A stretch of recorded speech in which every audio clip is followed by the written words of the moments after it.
నమస్తే NCR news కి స్వాగతం. నా పేరు హరిప్రియ. ముందుగా బులెటిన్ లో హెడ్లైన్స్ చూద్దాం.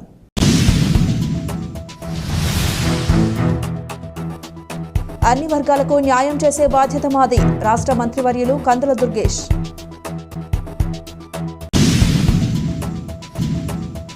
అన్ని వర్గాలకు న్యాయం చేసే బాధ్యత మాది అని రాష్ట్ర పర్యాటక, సాంస్కృతిక, సినిమాటోగ్రఫీ శాఖ మంత్రి కందుల దుర్గేష్ అన్నారు. శాసన మండలిలో జరిగిన చర్చ సందర్భంగా మంత్రి కందుల దుర్గేష్ మాట్లాడారు. గత ప్రభుత్వం 2,000 రూపాయల పెన్షన్ను 3,000కు పెంచేందుకు 5 ఏళ్ల సమయం తీసుకుంటే కూటమి ప్రభుత్వం అధికారంలోకి వచ్చిన 15 రోజుల్లోనే 3,000 పెన్షన్ను 4,000కు పెంచింది. అది కూటమి ప్రభుత్వ ఘనత అని అన్నారు. ఇచ్చిన మాట ప్రకారం ఏప్రిల్, మే, జూన్ నెలల బకాయిలు ఒక్కో నెలకు 1,000 చొప్పున 3,000 రూపాయలు కలిపి జూలై నెలలో 7,000 రూపాయల పెన్షన్ ఇచ్చిన ఘనత కూటమి ప్రభుత్వానిదేనని తెలిపారు. రైతన్న ఆరుగాలం కష్టించి పండించిన ధాన్యానికి గత ప్రభుత్వం బకాయిలు పెడితే ఆ బకాయిలు 1,600 కోట్లను కూడా చెల్లించింది కూడా కూటమి ప్రభుత్వం అన్న విషయం గుర్తుంచుకోవాలని అన్నారు. గత ప్రభుత్వం 5 ఏళ్ల కాలంలో చేయని పనులను కూటమి ప్రభుత్వం కేవలం 4 నెలల్లోనే మొదలుపెట్టిందన్నారు. సూపర్ 6 హామీలను ఒక్కొక్కటిగా కూటమి ప్రభుత్వం నెరవేరుస్తోందని తెలిపారు. ఇప్పటికే విద్యార్థులకు ఫీజు రియంబర్స్మెంట్ ఇచ్చాం. వృద్ధులు, వితంతువులు, దివ్యాంగులు, దీర్ఘకాలిక వ్యాధిగ్రస్తులు తదితరులకు ప్రతి నెల పెన్షన్లను అందిస్తున్నాం.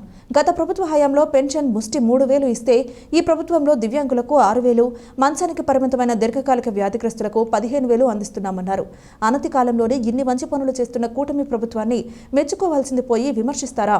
అన్నప్రాసన రోజే ఆవకాయ తిందామంటే ఎలా అని మంత్రి కందుల దుర్గేష్ ప్రశ్నించారు. పథకాలు ఏవైతే సూపర్ 6 అనేటువంటిది పదే పదే వారు చెప్పారు.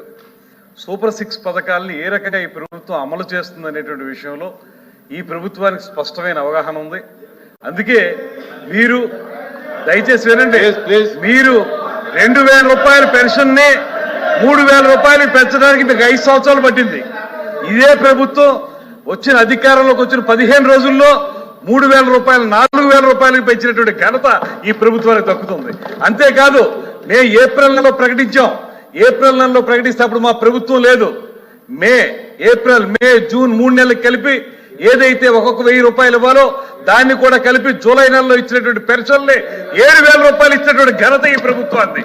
మీరు బకాయిలు పెట్టి వెళ్ళిపోతే ఏదైతే రైతుకి ధాన్యం కొనుగోలు కేంద్రాల్లో, ఒక్క నిమిషం సార్, ధాన్యం కొనుగోలు కేంద్రాల్లో రైతులు ధాన్యం అమ్ముకుంటే వచ్చే నెలలో ఇవ్వాల్సినటువంటి డబ్బులు సంవత్సరమైనా ఇవ్వనటువంటి పరిస్థితి మీరు చేస్తే, ఆ బకాయిలు పెడితే ఆ 1,600 కోట్ల రూపాయల బకాయిలు అధికారంలోకి వచ్చిన వెంటనే తీర్చిన ప్రభుత్వం ఈ ప్రభుత్వం అనేటువంటి మాట గుర్తుపెట్టుకోవాలి.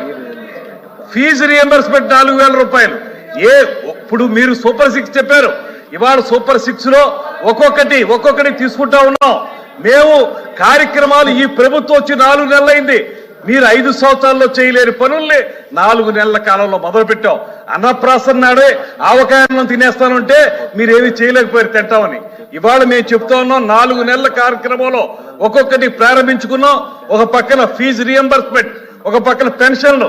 ఎవరైతే మంచానికి అంటి పెట్టుకుపోయి ఉన్నటువంటి దివ్యాంగులు ఉన్నారో వాళ్ళకి మీరు ముష్టి 3,000 రూపాయలు ఇచ్చారు. ఇవాళ 15,000 రూపాయలు ఇచ్చినటువంటి ఘనత ఈ ప్రభుత్వాన్ని. వారికి మేము అందిస్తా ఉన్నాం. ఎక్కడి నుంచి తీసుకొస్తా ఉన్నాం?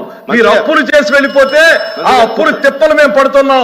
దాంతో పాటు రైతులను ఒక పక్కన, యువతను మరో పక్కన, నిరుద్యోగులను మరో పక్కన, మీరందరికీ కావాల్సిన దీపం పథకం కార్యక్రమం, ఇవన్నీ చూసుకుంటే ఈ ప్రభుత్వాన్ని మెచ్చుకోవాల్సిన పోయి ఈ రకంగా మీరు చేయటం కరెక్ట్ కాదనేటువంటి మాట చెప్తా ఉన్నాం.